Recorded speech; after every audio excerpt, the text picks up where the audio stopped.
Why is everyone freaking out over Spec Ops The Line?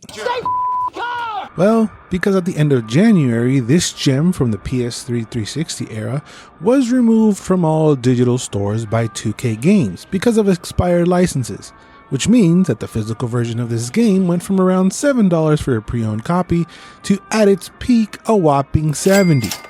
Hashtag physical over digital, hashtag digital sucks, hashtag physical rules. If you don't know about this game, you might ask yourself, so what? Big deal. So this game goes bye-bye forever. Who cares?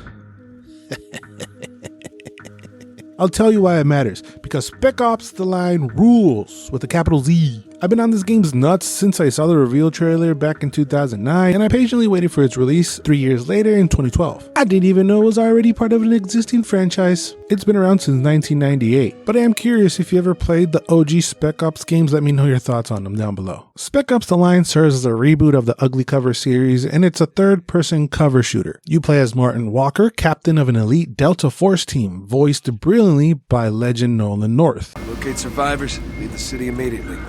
Radio command from outside the storm wall. They send in the cavalry, and go home. Who's sent on a recon mission to Dubai.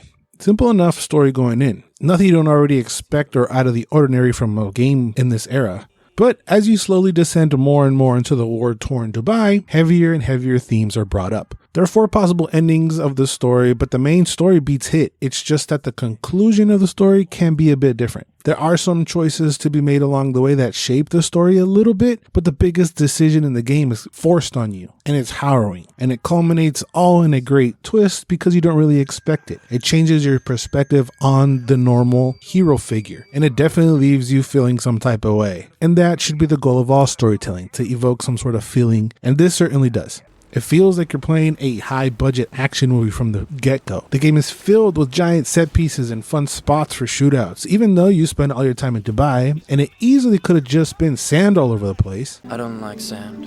It's coarse and rough and irritating, and it gets everywhere. Every level feels different. Nothing feels reused. It feels like you are in different locations within Dubai. Skyscrapers, hotels, crash sites, bazaars, abandoned buildings. It's just so many different settings and scenarios for awesome gunfights. With good level design, they brilliantly use sandstorms to hide how small the area actually is. Plus, everything around you is so well designed. But I do feel a little bit cramped in and everything feels just too close at times. I do wish it was a little bit bigger to be able to stretch my legs out a little bit, but the world you are in definitely just feels real. But in today's age where most games are 30 to 100 hours long, of gigantic sprawling worlds and a bunch of dots on the map with crap to do, I just miss a straightforward narrative-driven game from time to time. Graphically, today I feel it holds up pretty well. I played it on the Xbox One X with my 360. What am I?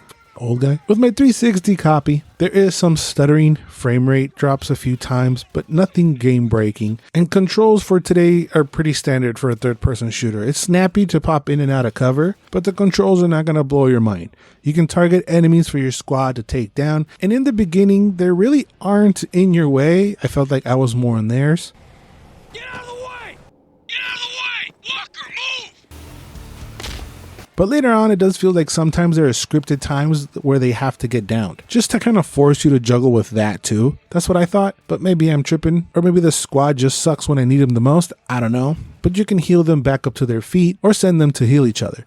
But they can't heal you. You just die, which is a feature I did wish was implemented at least once or twice for the normal difficulty, then maybe just take it off completely for the highest difficulties. It's just because in the last couple chapters, I did find it a bit difficult, even in the normal setting. The later enemies feel a bit bullet spongy, even when you're shooting them in the head. Yeah, these enemies have helmets, but headshots should be a headshot no matter what. Speaking of enemies, I spent way too much time trying to figure this thing out, and I couldn't find an answer for it, so if you have one, please feel free to let me know down in the comments. Early on, there's a cutscene of a 33rd member is seen talking to a militia guy. Now, this guy has an odd resemblance to Nico Bellic, protagonist from GTA 4. Now, Spec Ops The Line was made by 2K Games, which is owned by Take-Two Interactive, who also owns Rockstar Games. And that's really the only connection I could find. So please help me out on this one. I couldn't find anything on it. Is this a GTA 4 shout out, or am I just descending into madness? Either way, fake Nico got blasted. The guns are okay enough to shoot, even though that some of the enemies do feel like bullet sponges towards the end, but there's still good enough feedback. You do run out of ammo really quick, or maybe it was just me because I went to stormtrooper shooting training, but this forces you to pick up what's lying around because ammo is scarce. You do get ammo when you execute fools, so you are rewarded for your savagery. The environments are interactive, more than just red barrels go boom. You can bring down a whole roof on a guy, bury them in sand, and the enemy AI is actually pretty decent. They react to grenades and the environments around them and constantly pointing out where you are. There is constant communication throughout the entire game, both between the enemies themselves and you and your team. In the case of the team, though, it might be a little bit too much because they would actually lead me into a group of bad guys by telling me it's okay to move up and I would get murked. Now get on that turret! Swap it out!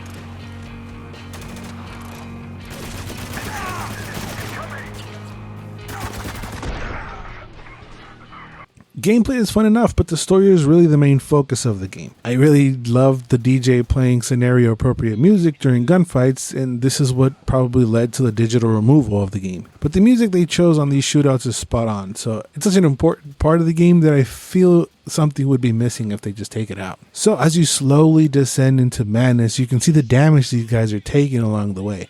They're not coming out unscathed, both physically and mentally. And even with the game still only being around 6 hours long, they were able to make an impact with this story, one that leaves a mark on everyone who plays it.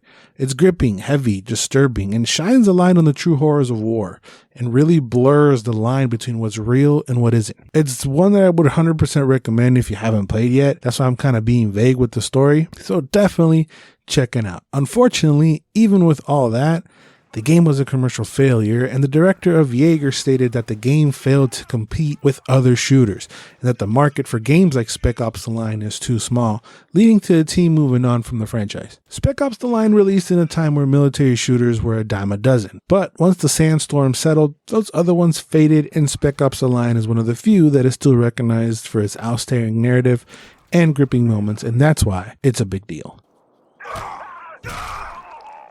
Son of a bitch!